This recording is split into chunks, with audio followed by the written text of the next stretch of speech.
This is Jarrod Horak, and in this video I will discuss how to properly use final time ratings in your daily handicapping. And I will use today's Racing Digest past performances for my examples, and all past performances in this video are provided by todaysracingdigest.com.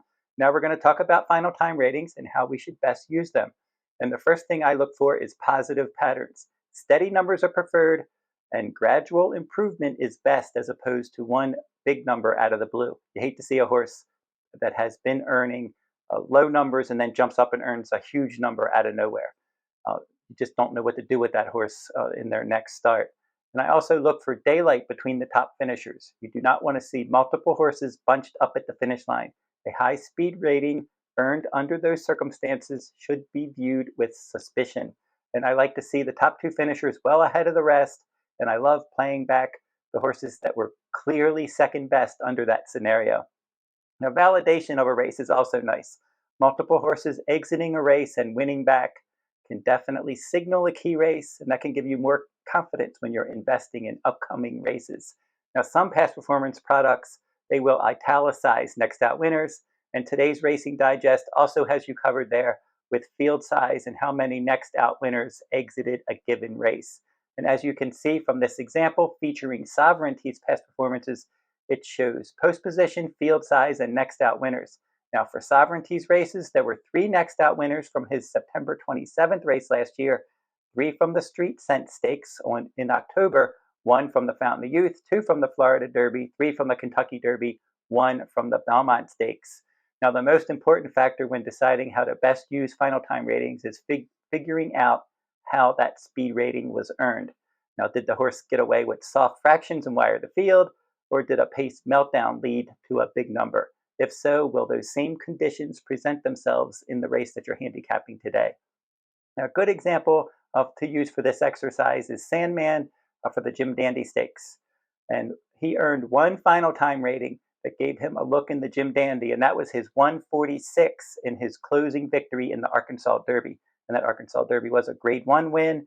And looking at that number more closely, there was a pace meltdown that day. He got a dream setup from off the pace, and that's why he was able to win that race. And the race shape of the Jim Dandy Stakes did not figure to flatter his late kick.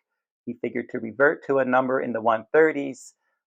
His other numbers were around that number, which would not get it done versus the likes of Sovereignty. Now, a second example here is Plex, and I'm going to look at his Ohio Derby. And he did break outward from the outside post that day, but he straightened up quickly. He got a great tracking trip, sitting in second, and that race favored forwardly placed runners. So would he be able to step up and beat horses like Sovereignty and Baeza in the Jim Dandy after that Ohio Derby? Now, based on his soft tracking trip in the Ohio Derby and his 132, today's Racing Digest final time rating, it was very unlikely that the overachieving New York bred would be able to step up and run a number in the 140s and beat legitimate Grade 1 and Grade 2 horses in the Jim Dandy Stakes. Now, Baeza did earn a legitimate number, a 143, when finishing a close, clear second behind Journalism in the Grade 1 Santa Anita Derby at the same 9-furlong distance as the Jim Dandy. Now, that number put him close to Sovereignty, gave him a realistic shot at winning the Jim Dandy Stakes. Another Jim Dandy entrant was Hill Road. He was a closer like Sandman, so you knew right off the bat that he was going to be in trouble from a race-shaped standpoint. Now, he did get a 144 in the Peter Pan, but that number was an outlier. And note that that number was earned at Aqueduct. And I don't know if you've noticed this as well, but horses that earn some decent numbers that seem high at Aqueduct, they don't seem to translate that form, transfer that form to other tracks. And as I said earlier, be skeptical of one big number. And that was obviously for Hill Road, that's the biggest number that he had. And then sure enough, when he ran in the Belmont Stakes, his number dropped all the way to a 114. Now, prior to the Peter Pan, he got a 132 and a 119. So his pattern really was all over the place. A low 130s was probably the best that you could have hoped for Hill Road.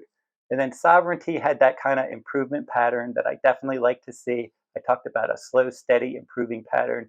His final time ratings in his 3 starts prior to the Jim Dandy, 132, then a 138 in the Kentucky Derby, and then a 143 in the Belmont Stakes. And all of those races were Grade 1 races. So he had the class, he had the numbers, And the only question really was how important was the Jim Dandy to his connections. We know it was only a means to an end. It was only a prep for his big summer goal, the Grade 1 Travers Stakes on August 23rd. And we knew he was not 100% cranked for the Jim Dandy Stakes. Now, after crunching all the numbers, the race, the Jim Dandy did figure to come down to Sovereignty and Baeza, and that's how it played out in real time. Sovereignty won by a measured length over Baeza, and it was far back to the other three runners. Now, for the record, I did go with Baeza over Sovereignty because of the value factor. Sovereignty was 1-2, Baeza was 3-1. I just went with a win wager on Baeza and a one-way exacta of Baeza over Sovereignty. And don't worry about being wrong. That will happen more often than not in horse racing. If the big chalk does come up and beat you, so be it. That's part of the game, and you should always consider the risk-reward ratio when making all of your wagers. And don't be afraid to skip a race if the value is not there. Now, I did an Amsterdam Stakes video using today's Racing Digest past performances a few days ago, and I went with Smoken Wicked due to his multiple competitive pace and speed ratings. Now, horses like Smoken Wicked, and they have that good early pressing versatility, they're reliable key horses because they frequently work out comfortable trips. The Amsterdam favorite was Macho Music. He was a one-dimensional frontrunner breaking from the inside post. He was exiting a disappointing effort, and I thought that he was vulnerable that day. He weakened to finish fourth. Smoken Wicked did win this race by more than 5 lengths. He paid $7.50 as the second betting choice, and I was able to make a nice profit of betting him to win and place. Now, as many of you know, things don't always work out in this game. The numbers can definitely fool you, and the Curlin Stakes is my third and final example.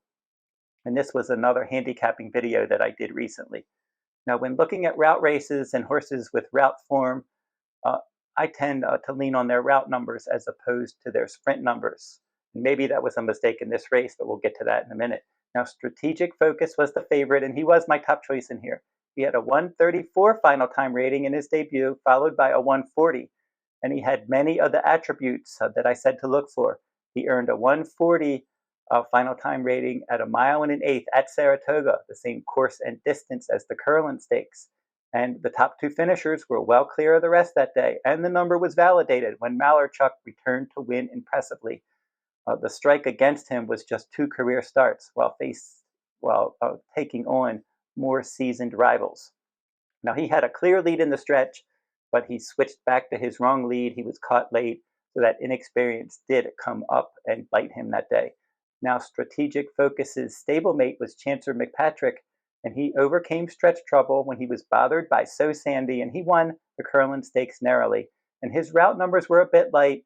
He had a 122, a 128, and a 128, but he was a 2-time Grade 1 winner around one turn as a 2-year-old, getting a 138 and a 147, which definitely put him right there. So he had the class, he had the sprint numbers, but I leaned on his route numbers, and I did not play him, and he was able to win this race. And his win was not a shock, but I did have my doubts about him handling the 1 1/8 distance.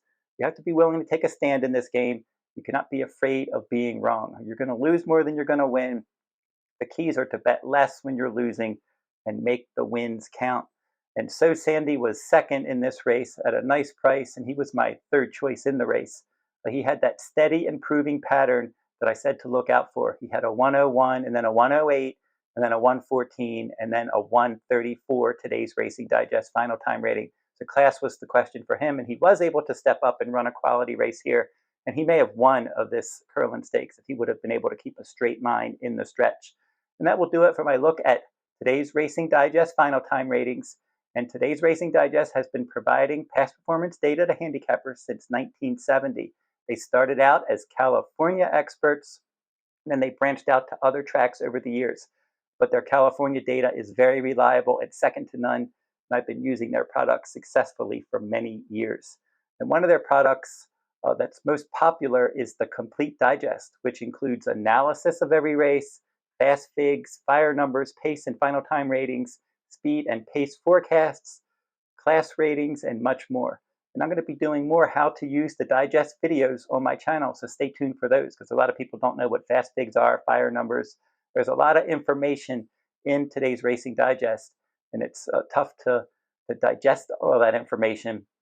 And I'm going to do this video series. I'm going to try to teach people how to use this product because it's been around a long time and it's very reliable and it's a good product and I use it all the time. Now, one of the Complete Digest specials they currently have is their Complete Digest Track Pack. So, for example, you can get a 5-track Complete Digest package from Del Mar, Gulfstream, Monmouth, Saratoga, and Woodbine, $29. So it would be $50 if you purchase them separately because they're $10 each. So that's a 42% savings that they have for that Complete Digest Track Pack. That's a good deal if you're playing multiple big race tracks on the weekends. And that'll do it for this video. Like, comment, and share these videos if you like them. Subscribe to my channel as well. It's free to subscribe.